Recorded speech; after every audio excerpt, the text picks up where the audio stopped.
Idukki Devikulam estate ODK division സ്വദേശിയായ റോബോട്ടിന്റെ പശുവിനെ കടുവ ആക്രമിച്ചു കൊന്നു. 4 മാസത്തിനിടെ റോബോട്ടിന്റെ 4 പശുക്കളാണ് കടുവയുടെ ആക്രമണത്തിൽ കൊല്ലപ്പെട്ടത്. ഒരു മാസം മുൻപ് ഇടിമിന്നലിൽ നിന്ന് രക്ഷപ്പെട്ട ആശ്വാസത്തിൽ കഴിയുന്ന ദേവികുളം സ്വദേശിയായ റോബോട്ടിന്റെ പശുവിനെയാണ് കടുവ ആക്രമിച്ചു കൊന്നത്.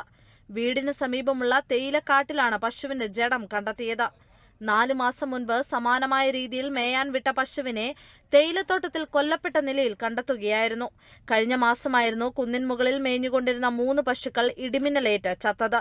റോബോട്ടിന് മിന്നലിന്റെ ആഘാതത്തിൽ പൊള്ളലേൽക്കുകയും ചെയ്തിരുന്നു. തുടർച്ചയായുള്ള കടുവയുടെ ആക്രമണത്തിൽ വലയുന്ന തോട്ടം മേഖലയിലെ തൊഴിലാളികൾ ആശങ്കയിലാണ്.